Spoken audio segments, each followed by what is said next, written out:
Hello aspirant, स्वागत है आप सब लोगों का परचम क्लासेस में। आज की क्लास में देखिए हम 12 मई से 17 मई के करंट अफेयर्स को डिस्कस कर रहे हैं। 18 मई की न्यूज़ को हम लोग नेक्स्ट वीक के अंदर इंक्लूड करेंगे। ठीक है, तो इस हफ्ते की करंट अफेयर्स क्या क्या रही है इसका एक क्विक रिवीजन हम लोग करते हैं।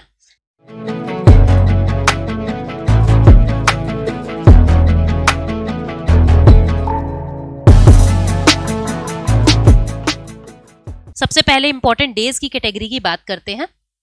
देखो, वर्ल्ड माइग्रेटरी बर्ड डे मनाया जाता है।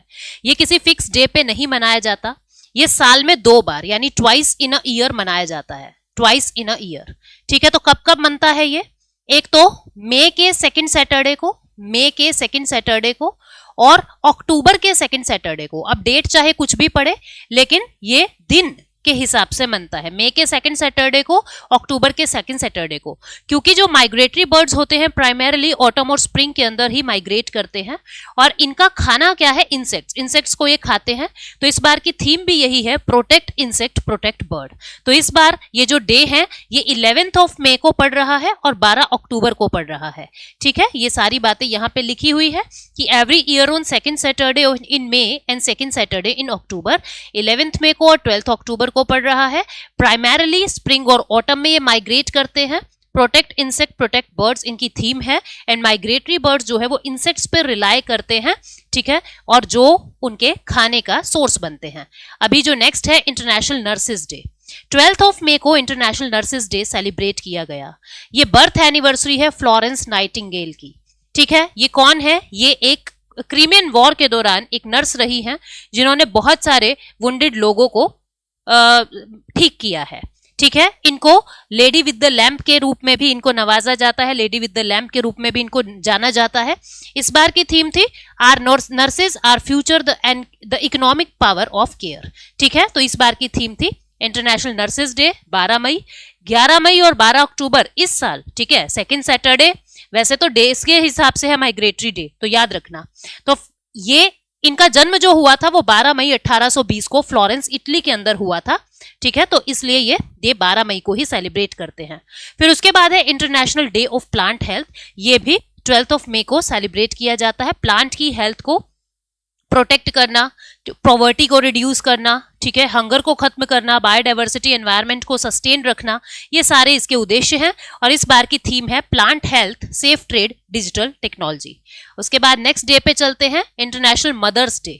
ये सेकंड संडे ऑफ मई को सेलिब्रेट किया जाता है। Second Saturday world migratory bird और सेकंड संडे ऑफ मई ये मदर्स डे के रूप में सेलिब्रेट किया जाता है, पूरे भारत में मनाया गया है।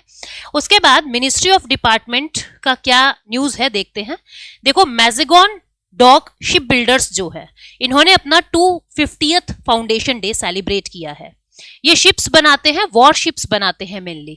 ठीक है, तो इन्होंने अपना 250th फाउंडेशन डे सेलिब्रेट किया है और इस दिन जो है इन्होंने एक प्रोटोटाइप लॉन्च किया है सबमरीन अरावना का एक प्रोटोटाइप इन्होंने लॉन्च किया है इस दिन।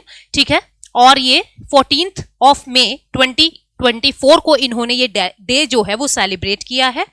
डिफेंस सेक्रेटरी के द्वारा इस पूरी सेलिब्रेशन को प्रिजाइड किया गया, जो है श्री गिरधर अरमानी। ठीक है, उसके बाद इसके बारे में थोड़ा सा और पढ़ लेते हैं। ये प्राइमरीली वॉरशिप बिल्डिंग का काम करते हैं। बॉम्बे महाराष्ट्र के अंदर लोकेटेड है। कब इस्टेब्लिश हुए थे? ब्रिटिश इरा से ही इस्टेब्लिश है। 1774 के आसपास ये इस्टेब्लिश हो चुके थे।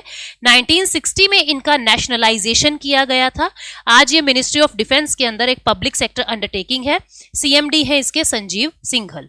ठीक है, नेक्स्ट डे कौन सा है? International family day. 15 मई को ये सेलिब्रेट किया जाता है और इंटरनेशनल ईयर ऑफ फैमिली 2024 में यूनाइटेड नेशन ने 30th anniversary international year of family का सेलिब्रेट किया है। 2024 की थीम रही है फैमिलीज एंड क्लाइमेट चेंज और 1994 में एक रेजोल्यूशन पास करके यूएन ने इस डे को फैमिली डे के रूप में सेलिब्रेट करना शुरू किया है, यानी रेजोल्यूशन लाके इसको डेजिग्नेट किया था। नेशनल डेंगू डे 2024 का।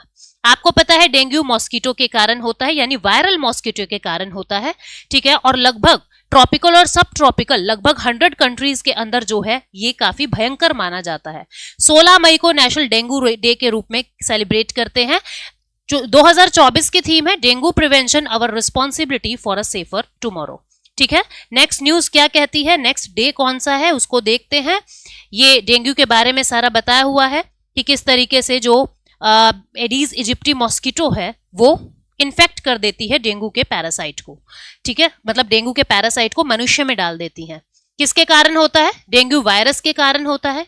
ठीक है, मॉस्किटो जो है एडीज फीमेल एडीज इजिप्टी, और हेमोरेजिक फीवर इसके अंदर हो जाता है, इंटरनल ब्लीडिंग भी हो सकती है, डेथ भी हो सकती है। ट्रॉपिकल और सब ट्रॉपिकल क्लाइमेट में ये ज्यादा देखा गया है। और इसकी एक वैक्सीन भी है जिसका नाम है डेंगवैक्सिया। ठीक है, फर्स्ट डेंगू वैक्सीन जो है जिसको यूएस ने रेगुलेटरी नोट दिया है, तो ये वैक्सीन का नाम है। उसके बाद इंटरनेशनल डे ऑफ लाइट, 16 मई को इंटरनेशनल डे ऑफ लाइट के रूप में भी सेलिब्रेट करते हैं। बहुत सारी चीजों में लाइट जो है वो इंपॉर्टेंट रोल प्ले करता है। लाइट का जो कंट्रीब्यूशन होता है अलग अलग टेक्नोलॉजीज में, आर्ट एंड कल्चर में, एजुकेशन में, मेडिसिन में, communication, science and sustainable development में, उसके लिहाज से international day of light celebrate किया जाता है। इस बार की थीम थी लाइट इन आवर लाइव्स। ठीक है, हमारी जिंदगी में प्रकाश रहे, तो इसको यूनेस्को ने डेजिग्नेट किया है। फर्स्ट 16 मई 2018 को सेलिब्रेट हुआ है। और ये जो 16 मई है, 1960 में जो पहला लेजर ऑपरेशन हुआ था उनकी बर्थ एनिवर्सरी, जो फिजिक्स के और इंजीनियर, फिजिस्ट भी थे और इंजीनियर भी थे, थियोडोर मैमैन, इनके बर्थ एनिवर्सरी के रूप में, यानी 1960 में इन्होंने अपना पहला लेजर ऑपरेशन किया था 16 मई को, तभी से उस दिन के रूप में इसको सेलिब्रेट किया जाता है। ठीक है, 2018 से इसका सेलिब्रेशन शुरू हुआ है। उसके बाद 16 में सिक्किम स्टेटहुड डे के रूप में सेलिब्रेट करते हैं। सिक्किम फुल फ्लेजेड डे बन गया था, 22 इंडिया का ये स्टेट बना था। 36th अमेंडमेंट एक्ट से भारत के संविधान में शामिल हुआ है 1975 में। पहले यहाँ पे चोग्याल डायनेस्टी का राज था, फिर हमने इसको एक एसोसिएटेड स्टेट का दर्जा दिया 35th कॉन्स्टिट्यूशनल अमेंडमेंट एक्ट से, और फुल फ्लेजेड स्टेट का दर्जा दिया 36th कॉन्स्टिट्यूशनल अमेंडमेंट एक्ट 1975 से। तो ये 16 में 1975 को भारत का 22वां राज्य बनता है। सिक्किम के बारे में अगर बात करें तो it is bordered by Tibet. ठीक है, तिब्बत से लगता है ये नॉर्थ और नॉर्थ ईस्ट में, ईस्ट से भूटान से लग रहा है, वेस्ट में नेपाल से लग रहा है, साउथ में वेस्ट बंगाल से लग रहा है। ठीक है, ये लीस्ट पॉपुलस और सेकंड स्मॉलेस्ट है, सभी इंडियन स्टेट्स में सेकंड स्मॉलेस्ट है और लीस्ट पॉपुलस है। कंचनजंगा थर्ड हाईएस्ट पीक है वर्ल्ड की। सिक्किम जो मतलब सिक्किम शेयर्स विद नेपाल, सिक्किम और नेपाल के बीच में दोनों से ही बॉर्डर शेयर करता है कंचनजंगा, वो थर्ड हाईएस्ट पीक है वर्ल्ड की। कंचनजंगा नेशनल पार्क भी यहाँ पे है, जो एक यूनेस्को की वर्ल्ड हेरिटेज साइट के रूप में भी पहचानी गई है। ठीक है, तिब्बतन कल्चर से काफी इन्फ्लुएंस है, यहाँ बुद्धिज्म बहुत ज्यादा देखने को मिलता है। ऑर्गेनिक फार्मिंग में सिक्किम जो है वो कमिटमेंट पूरी कर चुका है और इसकी कैपिटल क्या है, गैंगटॉक। ठीक है, नेक्स्ट न्यूज क्या कहती है, world hypertension day. World hypertension day 17 मई को सेलिब्रेट किया जाता है। थीम है major your blood pressure accurately, control it and live longer. ठीक है, तो ये थीम थी वर्ल्ड हाइपरटेंशन डे। इसको सबसे पहले 14 मई 2005 में इस्टेब्लिश किया गया था। 2006 से ही इसको सेलिब्रेट करना शुरू किया 17 मई को। उसके बाद वर्ल्ड हाइपरटेंशन लीग ने इसको इस्टेब्लिश किया था 2005 में, और 2006 से सेलिब्रेट कर रहे हैं। World telecommunication and information society day, अब ये क्या है, world telecommunication and information society day, ये 17 मई को सेलिब्रेट किया जाता है। किस लिए, इंटरनेशनल टेलीकम्युनिकेशन यूनियन जो है वो 17 मई 1969 को उसकी स्थापना हुई थी, और इसी दिन 1865 में इसी दिन फर्स्ट इंटरनेशनल टेलीग्राफ कन्वेंशन को भी कोमेमोरेट किया गया था। इस बार की थीम है digital innovations for sustainable development. ठीक है, उसके बाद नेशनल एंडेंजर्ड स्पीसीज डे, ये मई के थर्ड फ्राइडे को मनाया जाता है। ये भी कोई पर्टिकुलर डेट पे नहीं होता, थर्ड फ्राइडे इन मई को सेलिब्रेट किया जाता है। इस बार 17 मई पड़ रहा था, नेशनल एंडेंजर्ड स्पीसीज डे। ठीक है, किस चीज के लिए हम मनाते हैं, ताकि जो इंडेंजर्ड स्पीसीज हैं उनको प्रोटेक्ट कर सके। इस बार की थीम है national endangered species day is celebrate saving species. ठीक है, 2006 में ये इस्टेब्लिश हुआ था। लोगों से अर्ज किया जाता है कि आप कंट्रीब्यूट करें इंडेंजर्ड स्पीसीज की सेफ्टी और प्रोटेक्शन में। International union for conservation of nature, international union for conservation of nature यानी IUCN क्या कहता है कि 45% of animals, insects and plants extinction के रिस्क पे हैं, मतलब विलुप्त होने वाले हैं। उसके बाद यूनाइटेड नेशन ने एक नया डे सेलिब्रेट करने को कहा है, अभी होता नहीं है, इस बार से मनाएंगे 25th day world football day. कौन सा? World football day. ठीक है, तो ऐसा कहा है यूनाइटेड नेशन ने, पहली बार ये सेलिब्रेट किया जाएगा। तो यूएन ने 25 मई को क्यों ये माना है? क्योंकि जो इंटरनेशनल फुटबॉल टूर्नामेंट हुआ था हिस्ट्री में, उसकी 100th एनिवर्सरी 25 मई को आती है। तो 25 मई 1924 को समर ओलंपिक्स जो पेरिस में हुए थे, वहां पहली बार ये इंटरनेशनल टूर्नामेंट हो रहा था, और 25 मई 2024 को पूरे 100 साल हो रहे हैं, और इस दिन से हम पहली बार वर्ल्ड फुटबॉल डे के रूप में सेलिब्रेट करेंगे। ठीक है, लीबियाज यूएन एम्बेसडर कौन है यहाँ के? तहर अल सोनी, जिन्होंने ये पूरा रेजोल्यूशन इंट्रोड्यूस किया है। फीफा की बात करें तो 21 मई 1904 को फीफा की स्थापना हुई, पेरिस के अंदर, हेडक्वार्टर ज्यूरिक स्विट्जरलैंड के अंदर, और प्रेसिडेंट हैं जियानी इन्फेंटिनो। उसके बाद 18th में international museum day. International museum day जो है 1977 को इस्टेब्लिश होता है। कौन इसको इस्टेब्लिश करता है? किसने इसको एस्टैब्लिश किया? इंटरनेशनल काउंसिल ऑफ म्यूजियम ने इसको एस्टैब्लिश किया, ताकि सोसाइटी में म्यूजियम का रोल प्रमोट किया जा सके। इस बार की थीम थी museum for education and research. ठीक है, अब ये थे हमारे डेज की बातें। अभी कुछ इंपॉर्टेंट डिस्कशन में आपके साथ इंपॉर्टेंट बातें आपको बता रही हूं। आपको वीकली की, डेली की हिंदी और इंग्लिश कैसी भी पीडीएफ चाहिए तो टेलीग्राम पे जा सकते हो, या परचम ऐप पे आपको ये अवेलेबल हो जाएगी। दूसरा, हमारे कुछ कोर्सेज चल रहे हैं एसएससी जनरल अवेयरनेस के, फुल फ्लेजेड कोर्स। ठीक है, स्टैटिक जीके का अलग से कोर्स चल रहा है, इसके अंदर भी इंक्लूडेड है। कॉम्बो लेना चाहो कॉम्बो ले लो, अलग से करना चाहो अलग से कर लीजिए। तो ये जनरल अवेयरनेस का कोर्स चल रहा है, पूरा कोर्स रिकॉर्डेड है। फिर टेस्ट सीरीज चल रही है एसएससी की, ठीक है, जिसके अंदर आपको 5500 questions, sectional text, subject wise test, tier 1 tier 2 को ध्यान में रखते हुए स्टेटमेंट वाले टेस्ट, सारे इस प्रकार के टेस्ट आपको मिलेंगे। कोई दिक्कत आपको आती है तो आप इस गिवन ईमेल आईडी पे मेल करके अपनी बात बता सकते हैं। व्हाट्सएप नंबर भी है, कॉलिंग नंबर भी है। टाइम को नोट कर लें, 10 AM से 6 PM मंडे टू सैटरडे। ठीक है, अभी अपॉइंटमेंट कैटेगरी पे चलते हैं। अपॉइंटमेंट कैटेगरी के अंदर क्या है? ईडा शीशा नोंगरैंक, ये मेघालय की पहली विमेन डीजीपी बनी है। मेघालय की पहली विमेन डीजीपी बनी है, नॉर्थ ईस्ट से ही है। मेघालय को पहली विमेन डीजीपी मिल गई है, जिनका नाम क्या है? ईदा शीशा नोंगरैंक। ठीक है, ये डीजीपी बनी है, director general of police Meghalaya की। और ये कौन सी कम्युनिटी से है? ये खासी कम्युनिटी से बिलोंग करती है। मेघालय के अंदर जयंतिया, गारो और खासी, हिल्स के नाम तो है ही, साथ में वहां की कम्युनिटी के नाम भी हैं। और ये तीनों ही कम्युनिटी ऐसी है जिसमें मैट्रिलिनियल एथनिक कम्युनिटीज हैं। ये मतलब कि ये पितृ सत्तात्मक नहीं है, पैट्रिलिनियल नहीं है, ये मातृ सत्तात्मक है, यानी माँ का वंश आगे बढ़ता है। जैसे हम अपने पापा का सरनेम लेते हैं, वहां पे मदर का सरनेम आगे जाता है, मदर ही अपनी प्रॉपर्टी को आगे जो है बेटियों के नाम करती हैं। तो ये खासी कम्युनिटी से बिलोंग करती है। इसके बाद Melinda French Gates resign as Gate Foundation को चेयर, जो बिल गेट्स की वाइफ हैं, ठीक है, मेलिंदा, उन्होंने रिजाइन कर दिया है गेट फाउंडेशन की, जो को चेयर की तरह वो काम कर रही थी, वहां से उन्होंने रिजाइन कर दिया है। जो बिल गेट्स, जो इनकी पूरी मेलिंदा फाउंडेशन है, बिल मेलिंदा फाउंडेशन बहुत ही मतलब सोसाइटी के लिए बहुत अच्छा काम करते हैं, फिलैंथ्रोपिक ऑर्गेनाइजेशन है पिछले 20 साल से। तो ये न्यूज थी। उसके बाद नासा ने अपने नए चीफ को अपॉइंट किया है आर्टिफिशियल इंटेलिजेंस के लिए, जिनका नाम क्या है? जिनका नाम है डेविड सेल्वेगनी। ठीक है, डेविड सेल्वेनिनी, ठीक है, जी साइलेंट रहेगा यहाँ, डेविड सेल्वेनिनी, ये नासा ने अपॉइंट किए हैं first chief artificial intelligence officer. उसके बाद अवार्ड्स की कैटेगरी पे चलते हैं। अवार्ड्स, ये रस्किन बॉन्ड को अवार्ड मिल रहा है, आप देख रहे हैं, और उनके घर की ये तस्वीरें हैं। तबियत खराब होने के कारण इनके घर पे ही पहुंच के इनको ये अवार्ड दिया है। अवार्ड का नाम है साहित्य अकेडमी फेलोशिप अवार्ड, जो हाईएस्ट अवार्ड साहित्य अकेडमी वालों का होता है। तो रस्किन बॉन्ड को साहित्य अकेडमी फेलोशिप अवार्ड मिला है, हाईएस्ट ऑनर है, ये लिटरेरी ऑर्गेनाइजेशन दे रही है। साहित्य अकेडमी फेलोशिप अवार्ड इनको मिला है। एमिनेंट ऑथर है रस्किन बॉन्ड, ठीक है। साहित्य अकेडमी के प्रेसिडेंट है माधव कौशिक, जिन्होंने ये ऑनर उनको दिया है, ठीक है। उनके नोटेबल वर्क्स क्या कौन कौन से हैं रस्किन बॉन्ड के? Vagrants in the valley, once upon a monsoon time, angry river, strangers in the night, all roads lead to Ganga, tales of Fosterganj, leopard on the mountain and too much trouble. ये कुछ famous हैं, बहुत सारे हैं, ये कुछ notable work हैं।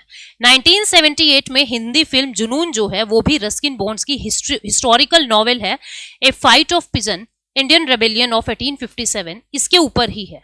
ठीक है, जुनून पिक्चर जो है 1978 में, वो भी इन्हीं की नॉवल पे बेस्ड स्टोरी है। उसके बाद बहुत सारी इन्होंने स्टोरीज भी लिखी, the night train at Deoli, time stops at Shamli, are trees still grow in Dehra. इसके लिए ये जो are trees still grow in Dehra, इसके लिए इनको साहित्य अकादमी अवार्ड 1992 का भी मिल चुका है। इसको याद रखोगे, इंपॉर्टेंट है। ठीक है, और इनकी एक पॉपुलर चिल्ड्रन नॉवल रही है द ब्लू अम्ब्रेला, जिसके ऊपर पिक्चर भी बन चुकी है, फिल्म भी बन चुकी है। 1999 में इनको पद्मश्री मिल चुका, 2019 में पद्म भूषण मिल चुका, साहित्य अकादमी बाल साहित्य पुरस्कार 2012 में मिल चुका। तो कौन कौन से अवार्ड मिल चुके हैं ये याद रखोगे। उसके बाद Hindustan shipyard limited CMD Hemant Khatri honoured with PSU समर्पण अवार्ड।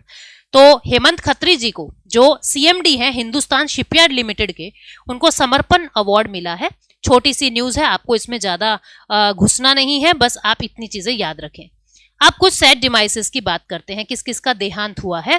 तो पंजाबी पोएट सुरजीत पतर जो है, उनका देहांत हो गया 79 की एज में। सुरजीत पातर जी का देहांत हो गया है, पंजाबी पोएट हैं ये। पद्मश्री इनको मिल चुका है, साहित्य अकादमी अवार्ड भी इनको 2012 में मिल चुका है। ठीक है, उसके बाद former deputy chief minister of Bihar Sushil Kumar Modi, ये इनका भी देहांत हो गया है। बीजेपी में बड़ा लंबा समय इन्होंने गुजारा और बिहार के डिप्यूटी चीफ मिनिस्टर रहे हैं। तो 72 की एज में इनका भी देहांत हो गया है। और पहली बार 2005 में ये चीफ मिनिस्टर नीतीश कुमार के साथ डिप्यूटी सीएम बनते हैं। और ये कुछ रेयरेस्ट लीडर्स में से हैं जो चारों जगह अपनी अपनी सीट्स पे आ चुके हैं, यानी कि लोकसभा में भी, राज्यसभा में भी, बिहार की विधानसभा में भी और विधान परिषद में भी। तो सुशील कुमार मोदी जी का देहांत हो गया। उसके बाद Nobel prize winning author Alice Munro, इनका 92 की उम्र में देहांत हो गया है। ठीक है, ये कैनेडियन ऑथर रही हैं और बहुत लंबे समय से शॉर्ट स्टोरीज जो है वो अपनी सर्विसेज दे रही हैं शॉर्ट स्टोरीज में। और इनको कनाडाज चेक हो यानी Munro won the Man Booker International prize in 2009। Man Booker International prize भी इनको 2009 में मिल चुका है। ये पहली कैनेडियन विमेन बनी 2013 में जिन्हें नोबेल प्राइज फॉर लिटरेचर मिला है। ठीक है, Nobel prize for literature. Overall 13th women बनी, लेकिन कैनेडियन विमेन में पहली थी जिनको नोबेल प्राइज फॉर लिटरेचर मिला था। इनका देहांत हो गया। उसके बाद फॉर्मर गुजरात गवर्नर डॉक्टर कमला बेनीवाल, इनका भी देहांत हो गया है। 2003 में राजस्थान के डिप्यूटी चीफ मिनिस्टर की तरह अपनी सर्विसेज देती हैं। 3 स्टेट में गवर्नर के पद पे रह चुकी, त्रिपुरा, गुजरात और मिजोरम। 1927 में इनका झुंझुनू डिस्ट्रिक्ट राजस्थान में जन्म होता है। ठीक है, और अपनी जवानी में फ्रीडम स्ट्रगल में भी हिस्सा ले चुकी हैं। 27 की एज में ये राजस्थान की पहली विमेन मिनिस्टर बनी थी, कमला बेनीवाल। इनका देहांत हो गया। फिर ऑथर स्टोरी टेलर मालती जोशी, इनका भी देहांत हो गया। पद्मश्री 2018 में मालती जोशी जी को मिला था। हिंदी और मराठी की लगभग 50 कलेक्शन से भी ज्यादा स्टोरीज ये दे चुकी हैं। ठीक है, औरंगाबाद महाराष्ट्र में इनका जन्म हुआ था। दूरदर्शन पे भी इनकी लिखी हुई कहानियों पे बहुत सारे नाटक बन चुके हैं। नेशनल कैटेगरी क्या करती है न्यूज की, देखते हैं इस हफ्ते। देखो, ये ministry of skill development and entrepreneurship के साथ महिंद्रा एंड महिंद्रा लिमिटेड ने ज्वाइन किया है। किसके लिए? ड्रोन दीदी योजना के लिए। ड्रोन दीदी योजना क्या है? देखिए स्टूडेंट्स, ये 2024 में ही लॉन्च हुई है ड्रोन दीदी योजना, 11 मार्च 2024 को ही। पहले ये देख लीजिए कि क्या है ड्रोन दीदी योजना। इसके अंदर जितनी भी महिलाएं हैं वो सेल्फ हेल्प ग्रुप के अंदर मान लीजिए रजिस्टर्ड है, मतलब जितने भी सेल्फ हेल्प ग्रुप हैं उनको ड्रोन्स दिए गए हैं। किस काम के लिए? ताकि वो जो एग्रीकल्चरल रिलेटेड अपनी लैंड देखना चाहती हैं या फर्टिलाइजर स्प्रेड करना चाहती हैं, ठीक है, या मतलब कि एग्रीकल्चरल रिलेटेड कुछ क्रॉप की मॉनिटरिंग करना चाहती हैं, सीड्स को सो करना चाहती हैं, तो जिसके चलते 15,000 women lead self help groups को ये ड्रोन दीदी स्कीम के अंदर इंक्लूड किया गया है और उनको ड्रोन्स दिए गए हैं। Ministry of skill development and entrepreneurship ने ये MOU साइन किया है महिंद्रा एंड महिंद्रा लिमिटेड के साथ। ठीक है, ड्रोन दीदी योजना नोएडा और हैदराबाद के लिए पायलट प्रोजेक्ट है, पूरे भारत में नहीं है, नोएडा और हैदराबाद के अंदर अभी ये काम चल रहा है और नमो ड्रोन दीदी स्कीम के नाम से इसको जानते हैं। 11 मार्च 2024 को जो इंडियन एग्रीकल्चर रिसर्च इंस्टीट्यूट है पूसा रोड न्यू दिल्ली के अंदर, वहां पे इसको इनॉग्रेट किया गया था। इसके बाद जो हमारे एक्सटर्नल अफेयर मिनिस्टर हैं डॉक्टर एस जयशंकर, उन्होंने arbitration bar of India Bharat Mandapam में इनॉग्रेट किया है। आर्बिट्रेशन बार क्या होता है? जब किसी दो पर्सन्स के डिस्प्यूट्स हो जाते हैं और किसी थर्ड पार्टी को इंक्लूड करके उस डिस्प्यूट को कोर्ट के बाहर ही सेटल किया जा रहा है, उसको आर्बिट्रेशन कहते हैं। तो ये आर्बिट्रेशन बार जो है वो भारत मंडपम न्यू दिल्ली के अंदर इनॉग्रेट किया गया है। ये एक ऑल्टरनेटिव डिस्प्यूट रिजोल्यूशन मैकेनिज्म होता है, ठीक है, जिसमें थर्ड पार्टी को इंटरवीन किया जाता है डिस्प्यूट को सोल्व करने के लिए और कोर्ट के पंगों में ना फंसे। उसके बाद इंडिया को बहुत बहुत बधाई, किस लिए? यूनेस्को की जो memory of the world Asia Pacific regional register होता है, ये एक रजिस्टर है, डॉक्यूमेंट है, जिसके अंदर वर्ल्ड एशिया पैसिफिक रीजनल, जिसके अंदर जो है हमारी यूनेस्को ने कुछ हमारे ग्रंथ को, ठीक है, हमारे कुछ ग्रंथों को इस रजिस्टर में जगह दी है। ये ग्रंथ कौन से हैं? रामचरितमानस, पंचतंत्रा और सहृदयालोकाना, ठीक है। तो ये 3 ग्रंथ जो हैं भारत के हैं, जिनको यूनेस्को ने world Asia Pacific regional register में जगह दी है। रामचरितमानस को तुलसीदास जी ने लिखा है, पंचतंत्र के ऑथर है पंडित विष्णु शर्मा, और सहृदयालोकाना जो है आचार्य आनंदवर्धन, इन्होंने इसको लिखा है, ठीक है। उसके बाद नेक्स्ट न्यूज क्या है? इंडियन गवर्नमेंट ने ऑफिशियली सिटीजनशिप अमेंडमेंट एक्ट को इंप्लीमेंट करना शुरू कर दिया है। 2019 में सिटीजनशिप अमेंडमेंट एक्ट आया था और लोगों ने खुद को रजिस्टर करवाना शुरू किया सिटीजनशिप लेने के लिए। आपको, जब आप मेरे पॉलिटी सेक्शन में जाओगे प्लेलिस्ट में और वहां सिटीजनशिप का टॉपिक देखोगे, वहां मैंने डिटेल में इस अमेंडमेंट को बताया हुआ है, किस डेट से किस दिन को किन लोगों को, ठीक है, कौन से देश के लोगों को ये सिटीजनशिप भारत की मिलेगी। तो अब क्या है, 14 एप्लीकेंट्स को सिटीजनशिप भारत की मिल गई। मतलब पहली बार ऐसा स्टार्ट हुआ है कि एप्लीकेंट्स को अब सिटीजनशिप मिलना शुरू हो गया। तो ये फिर से न्यूज में आ गया। यहाँ पे यही लिखा हुआ है कि 14 पर्सन्स को अकॉर्डिंग टू लॉ सिटीजनशिप मिल गई है भारत की। ये 11 दिसंबर 2019 को ये कानून पास हुआ था।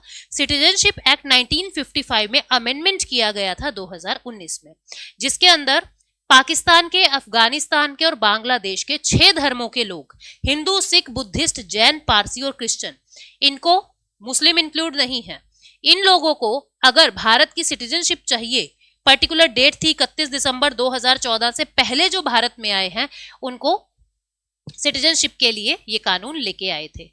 उसके बाद मिलेट्स सीड्स ऑफ चेंज, ठीक है, मिलेट सीड्स ऑफ चेंज। तो ये क्या है? गूगल आर्ट एंड कल्चर ने digital exhibition millets seed of change पे इनॉग्रेट किया है, लॉन्च किया है कृषि भवन दिल्ली के अंदर, ठीक है। इंडिया के ministry of agriculture and farmer welfare के साथ मिलके ये पूरा जो एग्जीबिशन है वो सेलिब्रेट किया गया है। और इंडिया जो है पूरी दुनिया में वर्ल्ड का लार्जेस्ट प्रोड्यूसर है मिलेट्स का। इंडिया ने 2023 में खुद को इंटरनेशनल ईयर ऑफ मिलेट भी अनाउंस किया है। उसके बाद इंडिया का बिगेस्ट स्किल कंपटीशन होने जा रहा है। देश की सबसे बड़ी कौशल प्रतियोगिता, नेशंस बिगेस्ट स्किल कंपटीशन 2024 में न्यू दिल्ली के अंदर इनॉग्रेट हुआ है। 61 स्किल्स का कंपटीशन होगा, ठीक है। मॉडर्न टेक्नोलॉजी, ट्रेडिशनल क्राफ्ट से लेके मॉडर्न टेक्नोलॉजी, इन सभी का कंपटीशन स्टूडेंट्स में होगा। पार्टिसिपेंट्स को पहले वेल ट्रेंड किया गया है बड़े बड़े IIT इंस्टीट्यूशन से। जिनको ट्रेनिंग मिली है अब उनका कंपटीशन होगा। जो भारत में इस कंपटीशन में जीत जाते हैं वो फिर वर्ल्ड स्किल कंपटीशन जो लियोन फ्रांस के अंदर होगा सितंबर 2024 में, वहां पे पार्टिसिपेट करेंगे, जहां 70 से भी ज्यादा देशों के स्टूडेंट्स पार्टिसिपेट करेंगे। और एक न्यू कंपटीशन इंफॉर्मेशन सिस्टम क्यूरेंशिया, ये भी जो है वो इंट्रोड्यूस हुआ है, ठीक है। नेक्स्ट स्टेट कैटेगरी पे चलते हैं। स्टेट कैटेगरी क्या कहती है? हेपेटाइटिस ए, केरला के अंदर हेपेटाइटिस ए का आउटब्रेक हुआ है, ये फैल रहा है और लगभग 12 मृत्यु वहां देखी जा चुकी है और 4 डिस्ट्रिक्ट्स के अंदर अलर्ट घोषित किया जा चुका है। ये 4 डिस्ट्रिक्ट कौन से हैं? कोझिकोडे, मल्लापुरम, थ्रिसूर और एर्नाकुलम, ठीक है। इन 4 डिस्ट्रिक्ट्स के अंदर हेपेटाइटिस ए का प्रकोप देखा गया है। 12 मौत भी हो चुकी है। लीवर का इन्फेक्शन होता है, आपको पता है, और ये हमारी खुद की ही सफाई ना रखने के कारण होता है। मतलब हमारे हाथ इन्फेक्टेड है, हम उन इन्फेक्टेड हैंड से खाना खा रहे हैं या बना रहे हैं, या फिर किसी को हेपेटाइटिस है, लीवर इन्फेक्शन है, उसका टॉयलेट यूज कर रहे हैं, कॉमन टॉयलेट, कॉमन चीजें यूज कर रहे हैं, तो जिसके चलते ये फैलता चला जाता है, सीवियर कंडीशन में इससे मृत्यु भी हो जाती है। ठीक है, this is caused by hepatitis A virus, जिसमें contaminated food, water, direct contact, infectious person के डायरेक्ट कॉन्टेक्ट से ये फैलता है। ठीक है, ये एक एक्यूट इन्फेक्शन है, क्रॉनिक इन्फेक्शन भी आप कह सकते हो, शॉर्ट टर्म भी हो सकता है, ये लॉन्ग टर्म भी हो सकता है, इसमें डेथ भी हो सकती है। ठीक है, लीवर फेलियर होके आपकी डेथ भी हो सकती है। इंटरनेशनल न्यूज पे चलते हैं। चाड के जो प्रेसिडेंट इलेक्शन हुए और उनके अंदर कौन जीत के आते हैं? मिलिट्री लीडर मोहम्मद इद्रिस देबी। ये प्रेसिडेंशियल इलेक्शन, चाड के प्रेसिडेंशियल इलेक्शन जो साउथ अमेरिका, अफ्रीका का एक कंट्री है, वहां पे प्रेसिडेंट बनते हैं। कैपिटल है इसकी एनजामेना और करेंसी है सेंट्रल अफ्रीका CFA फ्रांक। ठीक है, नेक्स्ट न्यूज पे चलते हैं। नेक्स्ट न्यूज कहता है सिंगापुर के अंदर पहली बार 20 साल में नए प्राइम मिनिस्टर अपॉइंट हुए हैं। पहली बार 20 साल में नए प्राइम मिनिस्टर लॉरेंस वोंग जो है वो इनका नाम है। 20 साल से कौन थे? ली शेन लूंग जो हैं लगभग 20 साल से सिंगापुर में प्राइम मिनिस्टर थे। 20 साल के बाद अब इन्होंने ये पद संभाला है। सिंगापुर के प्रेसिडेंट हैं थर्मन शान मुगरथनम। ठीक है, उसके बाद यूएस ने भारत को डराया है, न केवल भारत को बल्कि उन सभी देशों को सैंक्शंस के लिए थ्रेटन किया है कि अगर ईरान के साथ आप डील करोगे। देखो, आपको पता है यूएसए का एक कानून है काटसा एक्ट। काटसा एक्ट क्या कहता है? यूएस साफ कहता है कि हमारे दुश्मनों के साथ जो भी व्यापार या लिंक रखेगा तो उसके साथ हम अपने लिंक्स थोड़े से कम कर देंगे, सैंक्शंस लगा देंगे। तो नॉर्थ कोरिया, रशिया और ईरान के साथ कोई भी अगर अपना व्यापार रखता है तो यूएस उसको बार बार धमकी देता है, जिसमें से भारत भी एक है। भारत भी रशिया से बहुत डील करता है, ईरान से बहुत डील करता है। तो अमेरिका ने भारत पे भी सैंक्शंस लगाए हैं। तो इंडिया और ईरान के बीच में कौन सी डील चल रही थी? छाबहार पोर्ट की डील चल रही थी। भारत जो है अब छाबहार पोर्ट के एक टर्मिनल, बहिस्ती टर्मिनल को यूज करने वाला था। 10 ईयर का कॉन्ट्रैक्ट हमारा शहीद बहिस्ती टर्मिनल के लिए ईरान के साथ साइन हुआ, और जैसे ही साइन हुआ हमको यूएस की तरफ से सैंक्शंस का ऑर्डर आता है, और ये Indian Ports Global Limited, port and maritime organisation of Iran, इन दोनों के बीच में लॉन्ग टर्म एग्रीमेंट साइन हुआ है। और IPGL जो है यानी इंडियन पोर्ट्स ग्लोबल लिमिटेड, इसमें लगभग $120 मिलियन को इन्वेस्ट करेगी। ठीक है, छाबहार पोर्ट जो है वो ओनली ओशनिक पोर्ट है ईरान का, बाकी है लेकिन वो गल्फ रीजन में पड़ते हैं। और इसके 2 टर्मिनल है, शाहिद कलांत्री पोर्ट और शहीद बहिस्ती पोर्ट। शहीद कलांत्री पोर्ट और शहीद बहिस्ती पोर्ट। शहीद बहिस्ती पोर्ट पे अभी हम इन्वेस्टमेंट करने वाले हैं। तो ये न्यूज थी इसको लेके। ठीक है, यूनाइटेड स्टेट्स ने हमको वार्निंग दी है, ना केवल हमको, बहुत सारे और स्टेट्स को जो इनके साथ लिंक रख रहा है। और ये जो पोर्ट है, देखो वैसे हमको जैसे उधर जाना हो सेंट्रल एशिया के अंदर तो हमको ग्वादर पोर्ट का यूज करना पड़ता है। तो पाकिस्तान से रिलेशंस अच्छे ना होने के कारण हम ग्वादर पोर्ट को यूज नहीं करना चाहते, तो हमने छाबहार पोर्ट को यूज करना शुरू किया, जिसके अंदर अफगानिस्तान से होते हुए ये रास्ता आगे जाता है। ठीक है, उसके बाद नेक्स्ट न्यूज क्या है? सेंचुरीज के बाद एक लार्ज व्हेल मछली जो है, जो लार्ज व्हेल जिसका नाम है सेई व्हेल मछली जो है फिर से अर्जेंटीना के अंदर दिखाई दी। पैटागोनियन कोस्ट के ऊपर ये फिर से दिखाई देती है, जो साउथ अमेरिका के साउदर्न रीजन में आपको दिखेगा पैटागोनियन डेजर्ट। और यहाँ पे जो पैटागोनियन कोस्ट है वहां पे ये मछली बहुत लंबे अरसे के बाद दिखाई दी। 1920-1930 में लगभग ये हंटिंग हो के ये खत्म हो चुकी थी, लेकिन फिर से इनकी प्रजाति जो है वो यहाँ पे दिखाई देती है। ठीक है, उसके बाद जो है क्या है, इंडिया ने अपना एक पवेलियन जचाया वर्ल्ड हाइड्रोजन समिट 2024 में। सबसे पहले ये देखते हैं ये वर्ल्ड हाइड्रोजन समिट हुई कहाँ? ये रॉटरडैम नीदरलैंड के अंदर हुई 13 मई से 15 मई 2024 को। तो भारत ने भी अपना रिप्रेजेंटेशन दिखाया, भारत ने भी अपना एक पवेलियन, एक कॉर्नर बनाया। ठीक है, ministry of new and renewable energy, government of India ने ये पवेलियन जो है वो सेटअप किया और अपने मिशंस के बारे में हमने वहां पे लॉन्चिंग की। ठीक है, 19,744 करोड़ का आउटले हमने वहां दिखाया। नेशनल ग्रीन हाइड्रोजन मिशन जो भारत का चल रहा है, जिसमें 2030 तक हम 5 मिलियन मैट्रिक टन हाइड्रोजन जो है ग्रीन हाइड्रोजन, वो हमारा एम्बिशियस टारगेट है कि हम इतना प्रोड्यूस कर देंगे। तो नेशनल ग्रीन हाइड्रोजन मिशन जो है वो वन स्टॉप लोकेशन है पूरे मिशन की इंफॉर्मेशन के लिए। अभी नेक्स्ट न्यूज क्या है? इंडिया कांस फिल्म फेस्टिवल 2024, कांस कहाँ है? फ्रांस के अंदर। इंडिया जो है भारत पर्व को पहली बार सेलिब्रेट करेगा वहां पे, कांस फिल्म फेस्टिवल फ्रांस के अंदर जो हो रहा है। इंडिया 12 दिन के इस इवेंट में सेलिब्रेट कर रहा है। ये 77th annual Cannes film festival है जो 14 से 25 मई के बीच फ्रांस में हो रहा है। भारत पर्व पहली बार वहां पे होस्ट किया जाएगा भारत के द्वारा, ठीक है। तो भारत अपने आप को रिप्रेजेंट कर रहा है, इंडियन फिल्म कम्युनिटी को रिप्रेजेंट कर रहा है अलग अलग एक्टिविटी में इंगेज करते हुए। तो ऑफिशियल पोस्टर और ट्रेलर्स जो हैं 55th international film festival of India के, उन्हें भी अनवील किया गया कांस फिल्म फेस्टिवल फ्रांस के अंदर, ठीक है। भारत पर्व के पोस्टर्स वहां पे अनवील किए गए। और जो ये इंटरनेशनल फिल्म फेस्टिवल होने वाला है ये नवंबर 20 से नवंबर 28 के बीच गोवा के अंदर होगा। इंपॉर्टेंट है, इसको याद रखोगे। इसके बाद नेक्स्ट है टीसीएस ने यानी टाटा कंसल्टेंसी ने अपना AI centre of excellence Paris में सेटअप किया है। टीसीएस ने AI centre of excellence Paris में सेटअप किया है, ठीक है। और ये पहली बार का ह्यूमन सेंट्रिक, पहली बार इस तरीके का human centric artificial intelligence centre है, ठीक है। यहाँ पर ये आर्टिफिशियल इंटेलिजेंस पे फोकस करेगा और बहुत सारी बिजनेस एफिशिएंसीज, सोसाइटल प्रायोरिटीज को डिजाइन किया जा रहा है। सेंटर जो है ब्रेन कंप्यूटर इंटरफेस और कुछ ऐसी मशीन्स लेके आएगा जिससे आर्ट एंड कल्चर में भी एआई का यूज किया जा सके। नेक्स्ट क्या है? नेक्स्ट स्पोर्ट्स की कैटेगरी पे चलते हैं। Coca Cola India announces first ever partnership with Hockey India for the national women's hockey league. देखो, Coca Cola India, Coca Cola federation का जो नाम है वो है आनंदाना, ठीक है। तो Anandana the Coca Cola India foundation, इसने पहली बार इंडियन हॉकी टीम के साथ पार्टनरशिप किया है नेशनल विमेन हॉकी लीग 2024 के लिए, ठीक है। तो अपना अपना कैंपेन जो है वो कोका कोला इंडिया के थ्रू हो रहा है, शी द डिफरेंस कैंपेन। और हॉकी इंडिया के प्रेसिडेंट हैं डॉक्टर दिलीप टिर्के।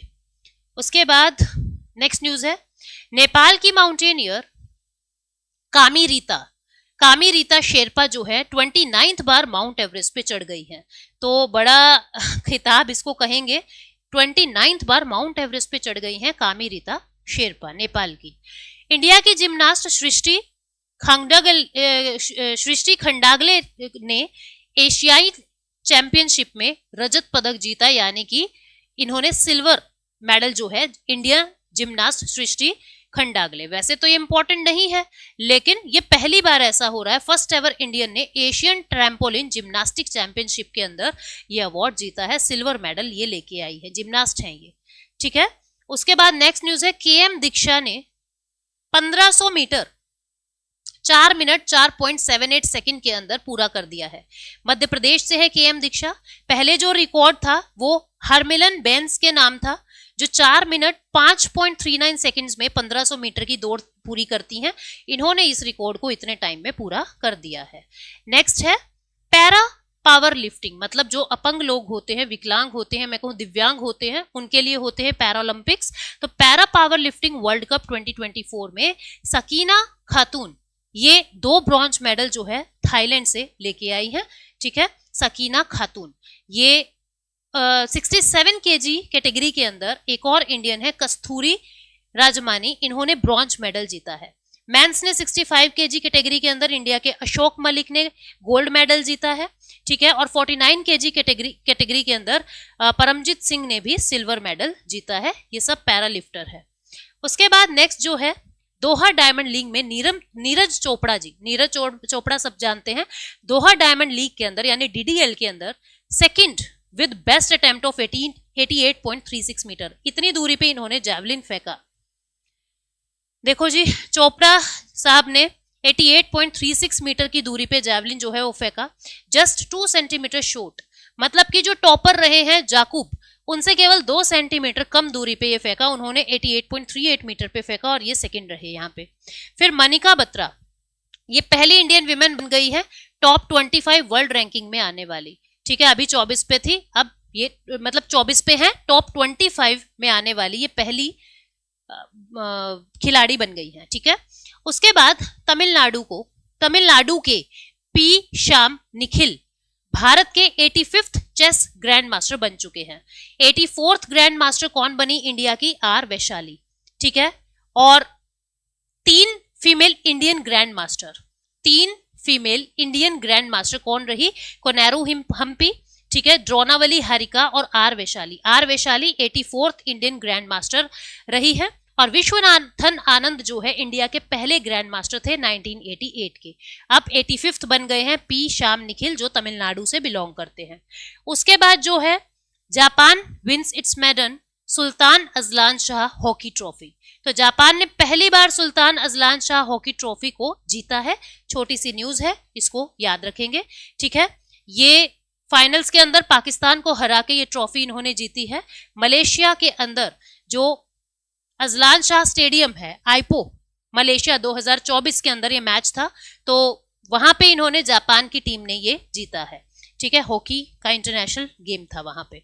उसके बाद जेम्स एंडरसन ने अपना रिटायरमेंट घोषित कर दिया है after first test of summer against West Indies. West Indies के साथ अपना टेस्ट मैच खेल के अब जो है ये इंग्लैंड के जेम्स एंडरसन रिटायरमेंट ले लेंगे, ठीक है। लगभग 22 साल इन्होंने अपने करियर के दिए हैं क्रिकेट को, और ये फास्ट बॉलर रहे हैं।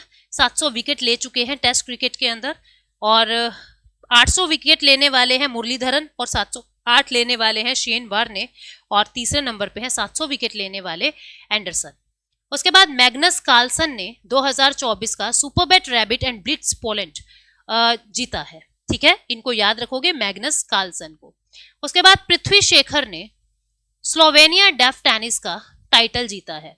तो डेफ यानी कि बहरे लोगों का ये टेनिस होता है, तो वहां पे पृथ्वी शेखर जी ने ये अवार्ड जीता है, ठीक है। उसके बाद नेक्स्ट चलते हैं सुनील छेत्री। इन्होंने भी अपना रिटायरमेंट जो है इंटरनेशनल फुटबॉल से घोषित कर दिया है। सुनील छेत्री ने फीफा विश्व कप से अंतरराष्ट्रीय फुटबॉल से संन्यास लेने की घोषणा कर दी है। 6 जून को ये अपना डिसीजन मतलब अपना रिटायरमेंट ले लेंगे, ठीक है। और India FIFA world cup qualification match against Kuwait would be his last game. उनका लास्ट गेम जो है कुवैत के अगेंस्ट रहने वाला है। 39 की एज में लगभग 19 साल इन्होंने देश को दिए, 39 साल के अभी हो गए हैं। पहला डेब्यू जो है इनका 2005 में आया, अब रिटायरमेंट ले रहे हैं, ठीक है। तो इसको याद रखेंगे। उसके बाद इनसे आगे और कौन दो रहे हैं पूरी दुनिया के अंदर हाईएस्ट स्कोर इंटरनेशनल गोल्स के अंदर? हाईएस्ट स्कोरर जो रहे हैं अर्जेंटीना के मेसी और पोर्चुगल के रोनाल्डो, और तीसरे नंबर पे है सुनील छेत्री भारत के, ठीक है। और क्या बात याद रखोगे? पहला डेब्यू इनका 12 जून 2005 को आया। 150 गेम्स इन्होंने खेले, 94 गोल्स, ट्रॉफीज 11 ट्रॉफी इन्होंने जीती है। क्लब फुटबॉल में 339 गेम्स खेले हैं, 146 गोल्स इन्होंने जीते हैं। ध्यानचंद खेल रत्न अवार्ड भी 2021 में मिल चुका। पद्मश्री 2019 में, अर्जुना अवार्ड 2011 में जो है वो इनको मिल चुका। इसके बाद नीरज चोपड़ा, अभी फिर से नीरज चोपड़ा जी की न्यूज आ रही है। नीरज चोपड़ा जी ने गोल्ड मेडल जीता men's javelin throw federation cup 2024 में 82.27 मीटर की दूरी पे इसको फेंक के, ठीक है। ये 2020 में टोक्यो ओलंपिक्स में गोल्ड लाने वाले पहले जैवलिन थ्रो थे भारत के, ठीक है। तो अभी चलते हैं आगे नेक्स्ट न्यूज पे। क्या है? जॉर्ज मार्टिन ने 2024 के फ्रेंच मोटो जीपी को जीता। मोटो जीपी जो मतलब बाइकर्स होते हैं, फ्रेंच मोटो जीपी, उसको जीता है जॉर्ज मार्टिन ने, ठीक है। मोटरसाइकिल ग्रैंड पिक्स ये पूरा वो होता है, रेस होती है एक तरीके की मोटरसाइकिल की, तो वहां पे ये जीते हैं जॉर्ज मार्टिन। अभी साइंस एंड टेक की कैटेगरी पे चलते हैं। सबसे पहले है आदित्य L1 और चंद्रयान 2 ने इंटेंस सोलर स्टॉर्म जो है, जो धरती को हिट कर रहे थे, उनको कैप्चर किया है। आदित्य L1 का जो पेलोड है एस्पेक्स नाम का, उन्होंने इसको कैप्चर किया है। सूर्य से बहुत ही एक्सट्रीम टेम्परेचर की ये सोलर फ्लेयर्स जो है वो जनरेट हो रही है, ठीक है। 10 मई से 13 मई के बीच में लगभग जो है 5 सोलर स्टॉर्म्स देखे जा चुके हैं। 11 साल का पूरा सोलर ईयर होता है, और ऐसा कहा जा रहा था कि मिड में आके सूर्य जो है इतनी ज्यादा इंटेंस हीटिंग जनरेट करने लगता है, जो 2 साल बाद होनी थी पर पहले ही हो रही है, ठीक है। तो इंटेंस बर्स्ट होता है रेडिएशंस का, सोलर फ्लेयर्स का। कुछ मैग्नेटिक फील्ड्स जो हैं, कुछ मैग्नेटिक फील्ड सन की रेडिएशंस को रोक लेते हैं, सन की हीट को रोक लेते हैं, और वहां पे सन स्पॉट्स बन जाते हैं। जैसे ही उन मैग्नेटिक फील्ड्स का सडन ब्रेकअप होता है, तो बहुत सारी एनर्जी एक बार में निकलती है, जिसको सोलर फ्लेयर्स कहते हैं, सोलर एनर्जी सोलर फ्लेयर्स कहते हैं। तो जिसके कारण सोलर स्टॉर्म्स देखे जाते हैं। बहुत ही तेज गर्मी की जो हवाएं हैं वो सूर्य की तरफ से निकलती हैं, ठीक है, और जिसको आदित्य L1 और चंद्रयान 2 ने जो है वो कैप्चर कर लिया है। अभी उनियाला मल्टी ब्रैक्टियाटा। ये क्या है? ये एक मतलब आप यूं कर सकते हो कि फ्लावर है जो लगभग 140 साल के बाद देखा जाता है। ठीक है, तो 140 साल के बाद ये देखा गया। इसका नाम है ओनियाला मल्टी ब्रैक्टियाटा। ठीक है, मेघालय के अंदर ये देखा जाता है। उसके बाद नासा ने यिंग यांग क्रेटर टर्की के माउंट निम्रत के ऊपर कैप्चर किया है। क्रेटर क्या होता है आपको पता है, ज्वालामुखी आने के बाद जो गड्ढा छूट जाता है दैट इज क्रेटर। तो यिंग यांग क्या होता है, इसी तरीके की शेप होती है। इसके एक तरफ तो है सॉलिडिफाइड लावा और एक तरफ है लेक। ठीक है, तो ये टर्की के माउंट नेमरुत पे इसको कैप्चर किया है नासा ने। नासा इंटरनेशनल स्पेस स्टेशन ने इसको कैप्चर किया है। ठीक है, और एक तरफ लेक है बताया मैंने, और एक तरफ जो है चाइनीज फिलोसफी का है ये Ying yang symbol, male female की एनर्जी को दिखाता हुआ ये सिंबल होता है। और ये लगभग 9672 फीट की हाइट पे है। ठीक है, और नासा की ऑब्जर्वेटरी ने इसको कैप्चर किया है। नेक्स्ट क्या है, इंडेक्सेस पे चलते हैं। World wildlife crime report 2024 की आई है। ठीक है, और इसके अंदर ये बताया जा रहा है, ये 3rd एडिशन है इस रिपोर्ट का। United nation office on drugs and crime इस रिपोर्ट को जारी करती है। 2016 से 2020 के बीच में इसका एडिशन जो है वो जारी हो चुका था। अर्लियर एडिशन इसका पब्लिश हुआ है 2016 से 2020 के बीच में, 2016 और 2020 में, सॉरी 2016 में पहला एडिशन आया, 2020 में सेकंड, और अब 3rd एडिशन जो है वो 2024 में आ रहा है। इलीगल ट्रेड जो है वाइल्ड लाइफ स्पीसीज का, illegal trade wild life species का रोकना इनका उद्देश्य है। ठीक है, जो साइट्स का है, convention on international trade in endangered species of wild flora and fauna. तो काम क्या करना है कि जो भी साइट्स की अपेंडिक्स लिस्ट में आते हैं, अपेंडिक्स 1, अपेंडिक्स 2, तो वहां पे ये बताया जाता है कि किन किन एनिमल्स का, किन किन स्पीसीज का जो ट्रेड है वो इलीगल माना जा रहा है। ठीक है, तो उनको रोकना, उन इलीगल ट्रेड को रोकना ही ये मकसद होता है। तो इस रिपोर्ट के अंदर इलीगल ट्रेड के बारे में बताया कि 162 कंट्रीज इस इलीगल ट्रेड के अंदर लगी हुई हैं, और लगभग 2015 से 21 का डाटा इस रिपोर्ट के अंदर है। 2017 के बाद से ही इस इलीगल वाइल्ड लाइफ ट्रेड के अंदर बढ़ावा यानी कि इजाफा देखा जा रहा है। ठीक है, और बहुत सारे वाइल्ड लाइफ क्राइम्स जो हैं वो कोविड-19 पैंडेमिक के ड्यूरिंग ज्यादा देखे गए हैं। वर्स्ट अफेक्टेड स्पीसीज कौन से हैं? राइनो के होर्न्स सबसे ज्यादा इलीगल ट्रेड किए गए हैं मार्केट में, लगभग 29%। ठीक है, पैंगोलिन स्केल्स जो हैं चाइना के अंदर बहुत यूज होते हैं, 28% इनका इलीगल ट्रेड रहा है। एलिफेंट आइवरी यानी हाथी दांत, उनका लगभग 15% इलीगल ट्रेड हुआ है। साइट्स की अगर बात करें तो साइट्स क्या है, convention on international trade in endangered species of wild flora and fauna, यानी कि जो फ्लावर्स हैं, प्लांट्स हैं और जो एनिमल्स हैं उनका इलीगल ट्रेड जो है वो रोकना है। 3 मार्च 1973 को ये साइन हुआ और ये एनफोर्स में आया 1 जुलाई 1975 को। ठीक है, 184 पार्टीज इसकी मेंबर हैं और लगभग इतनी स्पीसीज को ये रेगुलेट करता है, उनके इंटरनेशनल ट्रेड को रेगुलेट करता है। ठीक है, United nation office on drugs and crimes क्या है जो इस रिपोर्ट को रिलीज करती है, ये 1997 में as part of UN reform जो है इस्टेब्लिश की गई थी। एक स्पेशलाइज्ड एजेंसी है, हेडक्वार्टर वियना ऑस्ट्रिया के अंदर है, और इलिसिट ड्रग क्राइम और टेररिज्म के अगेंस्ट ये आवाज उठाते हैं। अब इसके बाद चाइना जो है वो भारत का, यूएस को सरपास करते हुए चाइना भारत का टॉप का ट्रेडिंग पार्टनर बन गया है। मतलब अभी तक अमेरिका के साथ हम ज्यादा ट्रेड करते थे, अब चाइना के साथ हम ज्यादा ट्रेड कर रहे हैं। लगभग 118.4 बिलियन यूएस डॉलर का टू वे कॉमर्स है, इंपोर्ट भी करते हैं, एक्सपोर्ट भी करते हैं। ठीक है, तो ये बात बताई गई है कि यूएस जो है, जो इंडिया का लार्जेस्ट ट्रेडिंग पार्टनर था 21-22 और 22-23 में, अब 23-24 में चाइना जो है वहां पे आ गया है। ठीक है, इंडिया और यूएस का रहा है ट्रेड 118.3 बिलियन डॉलर और चाइना के साथ 118.4 बिलियन डॉलर। ठीक है, हम किन किन चीजों का एक्सपोर्ट करते हैं, ये एक्सपोर्ट जो है 8.7% से इंक्रीज हो गया है चाइना के साथ। किन किन चीजों का, आयरन और cotton yarn, fabric, made-ups, handloom, spices, fruits, vegetables, plastic और लाइनोलियम, इन चीजों का एक्सपोर्ट जो है चाइना के साथ किया जाता है। इंपोर्ट फ्रॉम चाइना से इंपोर्ट भी इंक्रीज हो गया 3.24%, इंपोर्ट भी एक्सपोर्ट भी दोनों ही इंक्रीज हो गए हैं। फिर हम यूएई के साथ करते हैं 3rd नंबर पे।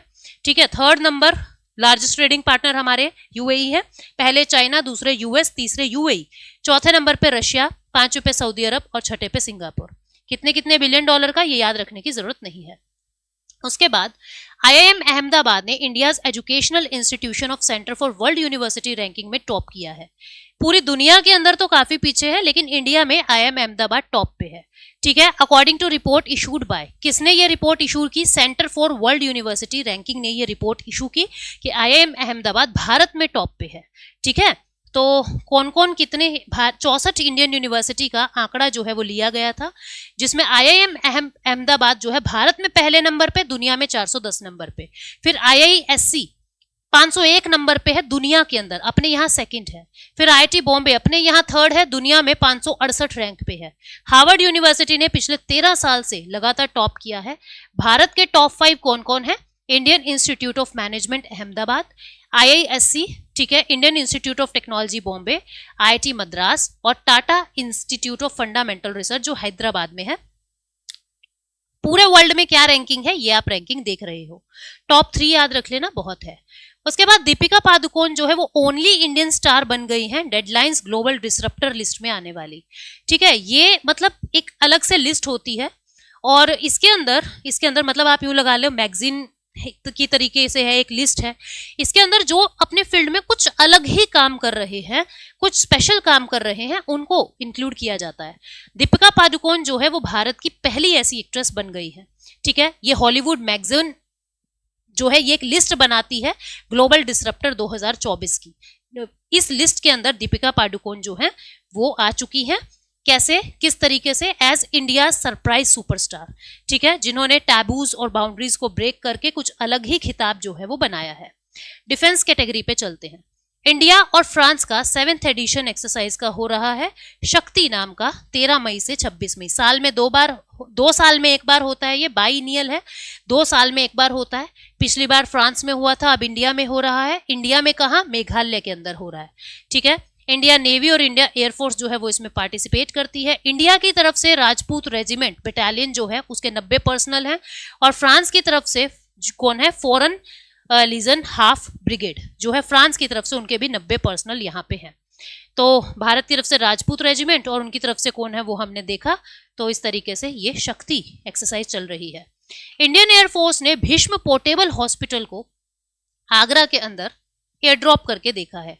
भीष्म पोर्टेबल हॉस्पिटल क्या है? ये मतलब ना एक तरीके का ऐसा है कि पैराशूट के माध्यम से या एयरफोर्स या मतलब एयरक्राफ्ट्स के माध्यम से आप पोर्टेबल हॉस्पिटल, मतलब कि इस तरीके का पैकेज है, खोलोगे और सारे इंस्ट्रूमेंट्स आपके हॉस्पिटल वाले उसके अंदर हैं और आप कहीं पे भी जाके, कहीं पे कोई कैलेमिटी आया है, कहीं पे कोई डिजास्टर आया है, वहां जाके लोगों का इलाज कर सकते हो। ठीक है, तो उसका पहला टेस्ट किया आगरा के अंदर कि क्या वो सक्सेसफुल है या नहीं है, इमरजेंसी लैंडिंग हो रही है या नहीं हो रही है।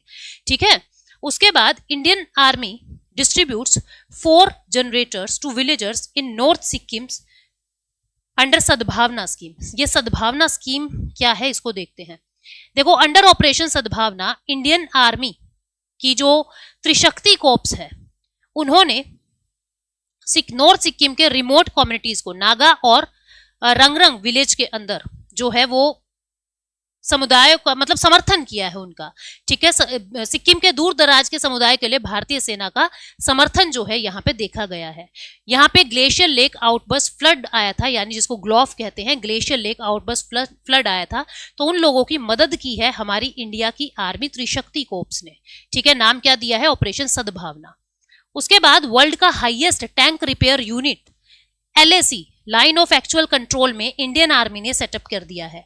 जो टैंक्स खराब हो जाते हैं उनको रिपेयर करना हो तो LAC के अंदर यानी ईस्टर्न लद्दाख के अंदर डिप्लॉय कर दिया है, वहां पे हम अपने टैंक्स को रिपेयर कर सकेंगे।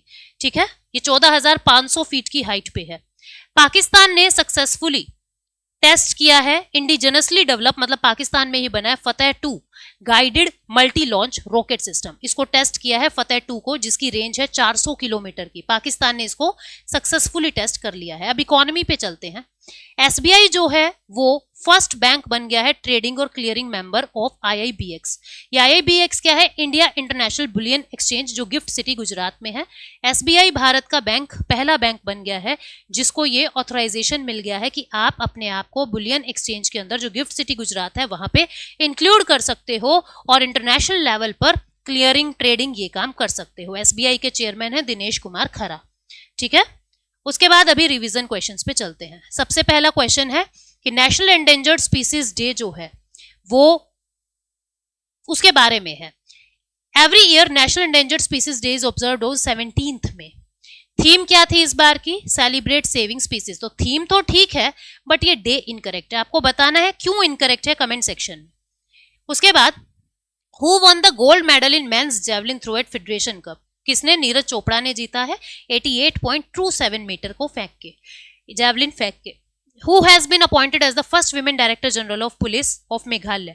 ईदा शीशा नोंगरेंग, नॉर्थ ईस्ट से हैं, ठीक है, पहली ऐसी हैं। और कौन सी कम्युनिटी से हैं? ये खासी कम्युनिटी से हैं। उसके बाद माउंट निम्रत के अंदर जो टेक्टोनिक प्लेट्स का इंटरसेक्शन देखा गया है, किस किस के बीच में था ये? ठीक है, तो यूरेशियन और अरेबियन प्लेट्स के बीच में जो टेक्टोनिक एक्टिविटी हो रही थी वोल्केनो के कारण, वहां क्रेटर बना है और ये उन दो प्लेट्स के बीच में था। विच medal did Srishti clinch at the Asian trampoline gymnastic championship? कौन सा मेडल लेके आई है? सिल्वर। भारत की तरफ से पहली है जो ट्रैम्पोलिन जिम्नास्टिक चैंपियनशिप लेके आई है। उसके बाद नेक्स्ट है रिगार्डिंग शक्ति, जो एक्सरसाइज शक्ति है। इंडिया और नेपाल जो है वो 7th एडिशन इसका करेगा नहीं, मेघालय के अंदर ये हो रहा है, ठीक है। 2011 में स्टार्ट हो चुका था, ये सही है।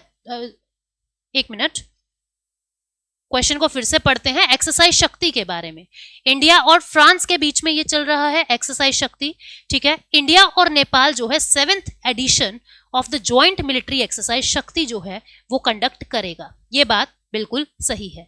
और 2011 से ये शुरू हुआ है, नहीं ये बात गलत है। नॉट करेक्ट उसने पूछा है, तो option B will be the not correct answer, ठीक है। नेक्स्ट है where is the world hydrogen summit 2024 वाली कहां हुई थी? भारत ने भी अपना पेवेलियन लगाया था, ठीक है। और ये समिट कहां हुई थी? ये समिट हुई रॉटरडैम नीदरलैंड के अंदर। तो भारत के ministry of new and renewable energy ने वहां पेवेलियन लगाया था। Who became the first Indian women paddler to break into top 25 world ranking? तो कौन थी ये? मनिका बत्रा, टॉप 25 में आने वाली 24वें रैंक पे ये रही है। Which team one the sultan Azlan Shah hockey? ये पाकिस्तान के अगेंस्ट जापान जीता है, ठीक है, तो जापान इसका आंसर आ जाएगा। उसके बाद consider the following statement regarding world wildlife crime report. इसको world wildlife fund release करता है? नहीं, हमने अभी देखा UNCOD रिलीज करता है, ठीक है। और वाइल्ड लाइफ क्राइम्स जो है 2020-21 कोविड-19 के दौरान ये पीक पे रहा, ये बात सही है। ओनली 2 इज द करेक्ट, ठीक है। उसके बाद कहता है recently in the news the term arowana is related to which of the following? तो ये एक इंडिजिनस सबमरीन जो है वो बनाई थी एरोवाना, ठीक है। किसने? मैजेडॉन ने, जिसने अपना 250th एनिवर्सरी सेलिब्रेट किया है। तो आंसर क्या आ जाएगा? ये एक इंडिजिनस सबमरीन है, ठीक है। उसके बाद नेक्स्ट न्यूज क्या है? What is the theme of international day of light 2024? Light in our lives, ये अपनी थीम रही 2024 की। फिर which state in India is currently facing significant outbreak of hepatitis A virus? Kerala. Kerala में 12 मौत देखी जा चुकी है। In which year did the recently passed away author Alice Munro receive the Nobel Prize in Literature? तो 2013 में इनको नोबेल प्राइज से नवाजा गया था। कंसीडर द फॉलोइंग स्टेटमेंट और करेक्ट बताना है। 18 मई को हम नेशनल डेंगू डे के रूप में मनाते हैं, गलत है। कौन से डे को मनाते हैं कमेंट सेक्शन में करना, कमेंट में लिखना, ठीक है। और किस मॉस्किटो से होता है वो भी बताना। This year theme is dengue prevention और responsibility for a safe tomorrow. तो सेकेंड स्टेटमेंट सही है, पहली गलत है। फिर उसके बाद रस्किन बॉन्ड को कौन कौन से अवार्ड मिल चुके हैं? साहित्य अकेडमी फेलोशिप अभी दिया है, पद्मश्री मिल चुका, भूषण मिल चुका और बाल साहित्य पुरस्कार भी मिल चुका। तो सारे ही मिल चुके हैं, ठीक है। What is the theme for world migratory bird day? Insect और बर्ड वाली थी, protect insect and protect bird, ठीक है। उसके बाद नेक्स्ट जो है who has been appointed as the first women DGP? ये भी हमने देखा, ईदा शीशा नोंगरेंग, ये रिपीट हो रहा है। फिर यूनाइटेड नेशन ने 25 मई को वर्ल्ड फुटबॉल डे ही क्यों मनाया? क्योंकि इसी दिन पहली बार 1924 में इंटरनेशनल टूर्नामेंट जो हुआ था वो सेलिब्रेट किया गया था। तो आंसर क्या आ जाएगा? सी, 100th एनिवर्सरी उसकी आने वाली है। फिर ऑपरेशन सद्भावना जो है वो हमारी मिलिट्री ने नॉर्थ ईस्ट के अंदर वो जो ग्लेशियल आउटब्रस्ट हुआ है उसके लोगों को हमने ह्यूमैनिटेरियन एफर्ट्स जो है वो दिखाए हैं। तो आंसर क्या आ जाएगा? डी आ जाएगा। उसके बाद who broke their own records for the highest number of ascents of Mount Everest by scaling the peak for the 29 time? जो शेरपा है नेपाल की, नाम क्या है? कामिरीता शेरपा, ये 29वीं बार माउंट एवरेस्ट चढ़ी है। उसके बाद लिटरेरी वर्क्स की बात करते हैं। ये कहता है world Asia Pacific regional register के अंदर कौन कौन से लिटरेरी वर्क आए हैं? पंचतंत्र, रामायणा नहीं आया है, रामचरितमानस आया है, भगवत गीता नहीं आया है, ठीक है, तो रामचरितमानस और पंचतंत्र, आंसर क्या आएगा 1 and 3 ए ऑप्शन। ठीक है, this is the last question. क्या कहता है ये, where is the world hydrogen summit where India had set up its own pavilion for the first time. पहली मीटिंग ये वर्ल्ड हाइड्रोजन समिट कहा थी, रोटरडैम नीदरलैंड के अंदर, ये रिपीट हुआ है। तो ये थी इस हफ्ते की रिवीजन। ठीक है, मिलेंगे नेक्स्ट हफ्ते में। Thank you so much, take care, bye bye.